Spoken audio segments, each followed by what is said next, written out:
Okay, so at this point, I would like to bring up to the stage our keynote speaker this morning. Again, she is a talent optimization expert, Amy Cappellanti-Wolf.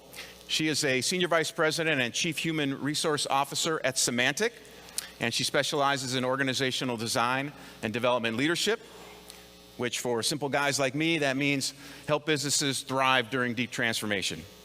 Please help me welcome to the stage, Amy.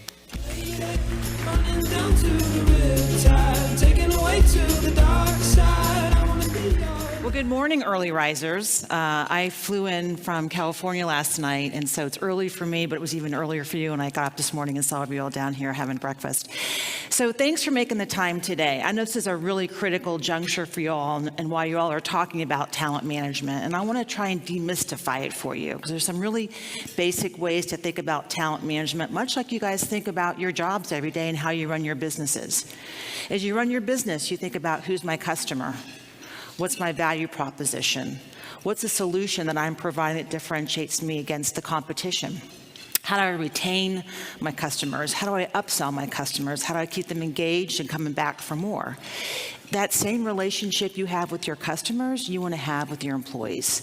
It's the same type of questions, the same type of programs, the same types of pull and push that you have with your customers, you want to have with your employees. So today's discussion is going to kind of walk you through the tenets of how to think about that and break it down into what I think are simple parts and parcels, because it can be pretty overwhelming when you think about it. So let's first start with, what is integrated talent management? I know it sounds super sexy, integrated talent management. What exactly is it? So first of all, you got to make certain you have a clear business proposition. What is it you're trying to do from your strategy? Are you about growing rapidly? Are you about managing your margins? Are you about keeping what you've got and just expanding on your cross sells? What is your overall business strategy? What markets are you entering? What's really critical for you? And from that, you begin thinking about, what's the kind of workforce I need? Where am I locating that workforce? Where can I best find that talent? Then you work your way into all the things that go along with the capability that I'm looking for in terms of key skills. Do I want hunters? Do I want fishers? Do I want people who are really good at sales enablement? Do I want folks that are financially astute to help us go into new markets? So begin thinking about key capabilities and skills. Then you work your way down towards what types of development do you have in the organization? How do you keep refreshing those skill sets? How do you ensure that you've got a place that people are going to continue to grow and contribute? And along that stuff, you've got talent acquisition, which has got to be really connected to the business. They can't be a bunch of recruiters on the side.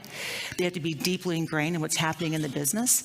And then what you also have are the ways by which you reward, incent, and ensure people are competitive to the market.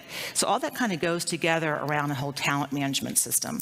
So what's really, really important right now is that you have a strong brand by how you attract people, and you've got a way by which to build relationships out in the market. Because very often recruiters, at least where I tend to work in, tend to just go to active candidates that are out searching. And you want to try and build relationships with passive candidates, because very often passive candidates are the one that maybe aren't looking but have a particular skill you want to go after. You want to also think about organizational and individual development. And this is around, what do I need to build in the organization in terms of key skills, and then what I need to do individually. And as many of you have probably been reading in the digital age, about 41% of the work that we do today will no longer be around 10 years from now. So how do you ensure you're staying ahead of the curve in terms of technology, making certain that you are refreshing your organization and what you need to do in that organization to be successful? What we're seeing now in the industry is the notion that to drive sustainable performance, you really have to have constant conversations. And it's not just about talking about what you didn't do well, but it's really getting clear about what you have to do in your job every day, how you have that constant conversation around how you're showing up, how you're performing, and how you iterate your goals as the business changes on a daily, monthly, quarterly, yearly basis. People want feedback, and I think feedback is easier to give when you get it more often, and it's easier to give when you give it more often. So that constant ongoing conversation is really critical for employees to feel like they're connected to what's happening in the business. And it also helps you identify critical talent needs. So if you're having that constant conversation, you'll know if you're on track for a particular project. You'll know if that person's engaged or on it or not, and it will allow you to start to do some succession planning if indeed you feel like someone maybe is not in the right role, or they're not maybe the person that you need to really, for long term for that business. So it's a constant conversation around performance.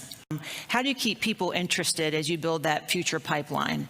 So a couple of ways. One is I'm always a big believer, and I think I mentioned in my discussion, is that we bring people in for like a reception from 5 to 7. We did one recently with our early in career employee resource group I'm the executive sponsor of. So we invited a bunch of people through LinkedIn, friends, family, whatever, across the bay where we live, and had them come in and do 2 hours where I had a board member come in and talk about early in career journeys as a board member, what to think about, how to think about moving in your career.